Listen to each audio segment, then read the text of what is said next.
Hello குழந்தைங்களே, இன்றைக்கி நம்ம நல்ல ஒரு கதை பார்க்க போகிறோம். கொக்கும் நண்டோன்ற கதை பார்க்க போகிறோம். சரிங்களா? கொக்கு வெள்ளையாக அழகாக இருக்கும். நண்டு எல்லாருமே கிராப்னு சொல்லுவோம்ல, எல்லாருமே பார்த்துருப்போம் இல்லைங்களா? அந்த கதை தான் இன்றைக்கி சொல்ல போகிறேன். ஒரு ஊரில் ஒரு அழகான குளம் இருந்துச்சு, பெரிய குளம்னா இங்கிலீஷில் பாண்டு. பெரிய குளம் இருந்துச்சு.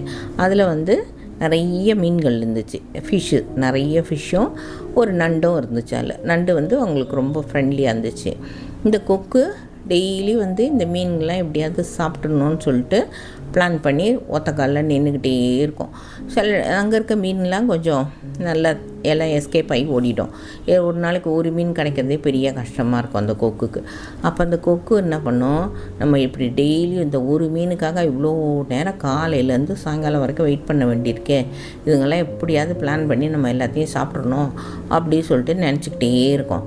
அப்படி நினச்சிக்கிட்டே இருக்கும்போது ஒரு நாள் என்ன ஆகும்னா, சரியான மழை பெய்யாதனால அந்த ஊரில் அந்த குளம்லாம் தண்ணிலாம் நிறைய ட்ரெயின் ஆகிட்டு மீன்லாம் கொஞ்சம் கொஞ்சமாக தண்ணி இல்லாதனால கொஞ்சம் ரொம்ப கஷ்டப்படும். அப்புறம் என்ன பண்ணோம், ஸ்விம் பண்ணுறதுக்கே அதுக்கு முடியாது. இப்போ நான் இந்த கொக்கு என்ன பண்ணோம், கொக்குக்கு அதுக்கு மேலே மீன் பிடிக்கிறது ரொம்ப கஷ்டமாக இருக்கும். அதால் மீன் பிடிக்கவே முடியாது, அது எல்லாம் அடியில் போய் மாட்டிக்கிடும். அப்புறம் என்ன பண்ணோம், அந்த கொக்கு என்ன செய்யும், சரி நம்ம எதாவது பிளான் பண்ணணும்னு சொல்லிட்டு நைஸாக அந்த மீன்கிட்ட எல்லாம் பேசும். இந்த மாதிரி நீங்கள் எல்லாம் இவ்வளோ கஷ்டப்படுறீங்க, தண்ணி இல்லாதனால மழை எப்போ வருமோ என்னமோ தெரியல, எனக்கு தெரிஞ்சது பக்கத்து ஊரில் இதில் ஒரு குளம் இருக்குது, ரொம்ப அழகாக பெருசாக இருக்கும். அதில் நீங்கள்லாம் போனால் ஜோராக ஸ்விம் பண்ணலாம், நீங்கள் உங்கள் ஃப்ரெண்டு எல்லாம் நான் இப்படி கஷ்டப்பட வேண்டாம்ல இந்த சேத்துல வச்சுக்கிட்டு அப்படின்னு சொல்லிட்டு சொன்ன உடனே இந்த மீன்கள்லாம் அந்த கொக்கு முழுசாக நம்பிடும், நல்ல கொக்கு போல் இருக்குதுன்னு சொல்லிட்டு நினச்சிக்கிட்டு ஓகே நாளையிலேருந்து நம்ம போகலாம் அப்படி சொல்லிட்டு எல்லாம் சொல்லிவிடுங்க. இந்த கொக்கு மறுநாள் காலையில் உட்காந்துக்கிட்டு 10 மீன் எடுத்துக்கும் மூக்கில், நல்லா 10 மீன் எடுத்துட்டு என்ன செய்யும், சொயின்னு பறந்து அடுத்த குளத்துக்கு போகிறேன்னு சொல்லிச்சு இல்லையா, அடுத்த குளத்துக்கு போகிறேன்னு சொல்லிட்டு இப்படி டெய்லி எல்லா மீனும் எடுத்துகிட்டு போயிடும். அந்த குளத்தில் கிட்டத்தட்ட 3/4 மீன் காலி ஆகிடும்.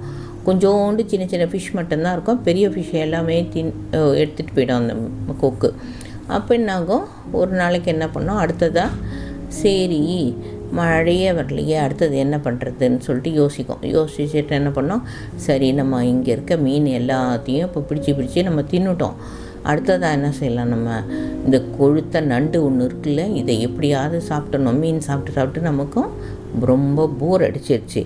அதனால் நம்ம என்ன செய்யலாம், அடுத்தது நல்லா பிளான் பண்ணி இந்த நண்டை எப்படியாவது பிடிச்சிட்டு போயிடணும் அப்படி சொல்லி. ஏன்னா நண்டு பார்த்தா அதுக்கு கொஞ்சம் பயம், நண்டு பெருசாக வேறு இருக்கும், அதோட ஸ்டிங்கெல்லாம் ரொம்ப ஸ்ட்ராங்காக இருக்கும்ல, அதனால் அது பயப்படும். சரி இது நல்லா நம்ம ஒரு நாள் கொஞ்சம் கொஞ்சமாக பிளான் பண்ணி தான் இதுக்கிட்ட ஃப்ரெண்டாகி நைஸாக இதை தூக்கிட்டு போயிடணும் அப்படின்னு நினைக்கும். அப்போ அதுக்கிட்ட சொல்லும், பாரு இங்கே தண்ணிலாம் இல்லை, உன் ஃப்ரெண்டெல்லாம் அங்கே வெயிட் பண்ணுறாங்க உனக்காக, நீ என்னோடய முதுகில் ஏறிக்கோ, நான் உன்னை கொண்டு போய் அந்த குளத்தில் பக்கத்து ஊரில் இருக்க குளத்தில் விட்டுறேன், நீயும் உன் ஃப்ரெண்டு கூட ஜாலியாக இருக்கலாம் அப்படின்னு சொல்லும். அப்போ நண்டு யோசிக்கும், கிட்டத்தட்ட நம்ம ஃப்ரெண்ட்ஸ் எல்லாருமே அங்கே போயிட்டாங்களே, நம்மள போயிடுவோமா அப்படி சொல்லிட்டு யோசிக்கும். சரி எதுக்கும் நாளைக்கு சொல்கிறேன் அப்படி சொல்லிட்டு வீட்டுக்கு போயிட்டு யோசிக்கும், சரி நம்மளுக்கும் இங்கே ஃப்ரெண்டு இல்லை, நம்ம போயிடலாங்க அப்படி சொல்லிட்டு மறுநாள் கொக்கு வந்தோன்னு சொல்லும், சரி நான் வரேன், நீ என்னை கூட்டிகிட்டு போ அப்படின்னு சொல்லும். சரி அப்படி சொல்லிட்டு இதான் நல்ல டைம் நினச்சிட்டு அது என்ன பண்ணும், அந்த கொக்கு என்ன செய்யும், என் முதுகில் ஏறிக்கோ அப்படி சொல்லும். சரின்னு சொல்லிட்டு இன்னும் கொஞ்சம் ஃப்ரெண்ட்ஸ் எல்லாம் ஏற்றிக்கலாமே அப்படி சொல்லுவோம். இல்லை வேண்டாம் நீயே வெயிட்டாக இருக்க, இன்றைக்கி ஒரு நாளைக்கு நீ மட்டும் போகிறோம், ஏறிக்கோ அப்படி சொல்லுவோம். சரி சொல்லிட்டு கொக்கு நண்டு அந்த முதுகில் ஏறிக்கும், கொக்கு முதுகில் ஏறிக்கும்.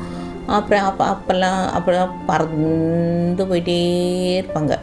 பறந்து போயிட்டே இருக்கும்போது வழியில் பார்த்தீங்கன்னா நிறைய ஸ்டோன் பெரிய பெரிய பாறைலாம் இருக்கும்.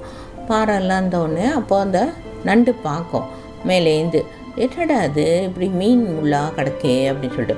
ஒரு ஸ்டோன்லேயும் பார்த்திங்கன்னா நிறைய மீன் முள் இருக்கும், அப்படியே எல்லாம் நிறைய ஒரு ஸ்டோனுக்கும் நிறைய மீன் முள். இப்போ போக போக போக மீன் முள்ளாக கிடக்கும். என்ன இப்படி கிடக்கு, அப்போ நம்மளோட மீன்லாம் எங்கே போச்சு, நம்மளோட ஃப்ரெண்டு இல்லாமல் இவங்க சரி இது கொண்டு போட்டுருச்சா அப்படி சொல்லிட்டு அப்போ தான் நண்டுக்கு யோசனை வரும். அடடா இந்த கெட்ட கொக்கு இன்னும் எவ்வளோ தூரம் போகணும்னு சொல்லும்.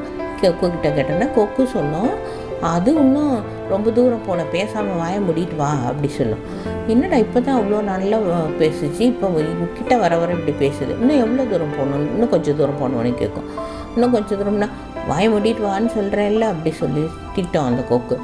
இது என்னடா அது இப்படி பேசுது இந்த கொக்கு, ஹார்ஷாக பேசுது அப்படி சொல்லிட்டு நினச்சிக்கிட்டு இன்னும் எவ்வளோ தூரம் தான் போகணும் கரெக்டாக சொல்லு எனக்கு அப்படி, இதோ வந்துட்டோம் அப்படி சொல்லிட்டு ஒரு ஸ்டோன் மேலே போய் உட்கார்ந்த உடனே அந்த நண்டுக்கு நல்லா புரிஞ்சிடும். ஓ இது அடுத்தது நம்மளை சாப்பிட போகுது. சுற்றிலும் பார்த்தா ஒரே மீன் முள்ளாக கிடக்கும். ஓஹோ என் ஃப்ரெண்டெல்லாம் எங்கே அப்படின்னு, உன் ஃப்ரெண்டெல்லாம் என் வயிற்றுக்குள்ளே போயிட்டாங்க அப்படின்னு சிரிச்சுக்கிட்டே சொல்லும். சொன்ன உடனே நண்டுக்கு ரொம்ப வருத்தமாக கோவமாக ஆகிடும். உடனே கோவப்பட்டு என்ன செய்யும், நீ என் ஃப்ரெண்டெல்லாம் கொன்னுட்டியா அப்படின்னு கேட்கும். ஆமாம், அப்போ அதுக்காக தான் நான் எவ்வளோ பிளான் பண்ணி வந்தேன் தெரியுமா, ஆஹான்னு சிரிக்கும் அந்த கொக்கு. அப்போ நீ இவ்வளோ கெட்ட துரோகியாக இருக்கிய, ஃப்ரெண்டுன்னு சொல்லிட்டு எங்களெல்லாம் கொன்னுட்டிய, என் ஃப்ரெண்டெல்லாம் கொன்னுட்டிய அப்படி சொல்லும். உன்னால் என்ன செய்ய முடியும், நீ ஆஃப்டர் ஆல் நண்டு சின்னவன் தானே, என்னோட நான் ஒன்று மாரி மூக்காலே கொத்தி சாப்பிட்ருவேன் அப்படி சொல்லும். சொன்ன உடனே நண்டுக்கு ரொம்ப கோபமோ வருத்தமோ அதிகமாகிட்டேன். நம்ம ஃப்ரெண்ட்ஸ் எல்லாம் சாப்பிட்ருச்சு, இப்போ என்னையும் கொள்வியா நீ அப்படி சொல்லிட்டு என்ன அதோட ஸ்டிங்கை வச்சு, அதோட ஸ்டிங் சிசர் மாதிரி இருக்கும், கிளாஸ்ன்னு சொல்லுவோம் அதை. அது நல்ல சிசர் மாதிரி ஷார்ப்பாக இருக்கும்.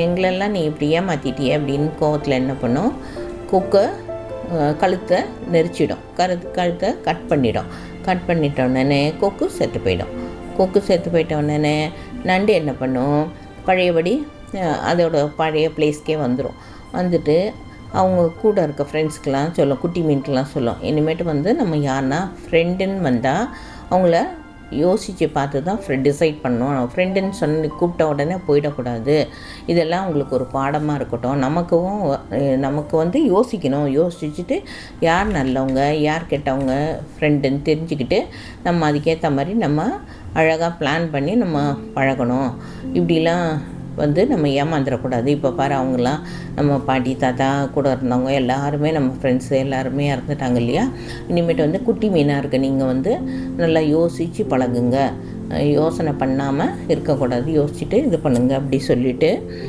சொல்லும் அந்த நண்டு. சொன்ன உடனே சரி ஓகே ஃப்ரெண்டு, இனிமேட்டு நாங்கள் அது போலே இருப்போம் அப்படின்னு சொல்லிட்டு சொல்லும். அப்போது இன்றைக்கி டுடே ஃப்ரெண்ட்ஷிப் டே. இந்த ஃப்ரெண்ட்ஷிப் டேயில் நம்ம என்ன பண்ணணும், எல்லாருக்கூடையுமே ஃப்ரெண்டாக இருக்கணும். ஆனால் எனிமி யார், இந்த கெட்ட குணத்தோடு இருக்கிறவங்கக்கிட்ட நம்ம பழக வேண்டாம், அவங்கள ஃப்ரெண்ட்ஸாகவும் வச்சுக்கக்கூடாது. நல்ல எண்ணத்தோடு நல்லவங்களாக இருக்கிறவங்கக்கிட்ட நம்ம லைஃப் லாங் ஃப்ரெண்டாக இருக்கணும், ஹாப்பியாக இருக்கணும். Happy friendship day. டுடே நம்ம ஊரில் ஃப்ரெண்ட்ஷிப் டே கொண்டாடுறோம். அதனால் எல்லோரும் சந்தோஷமாக அவங்கவுங்க ஃப்ரெண்ட்ஸுக்கு வாழ்த்து சொல்லிவிட்டு சந்தோஷமாக தூங்குங்க, சந்தோஷமாக இருங்க. நாளைக்கு வேறு ஒரு கதையோடு உங்களை பார்க்குறேன். Good night, sweet dreams.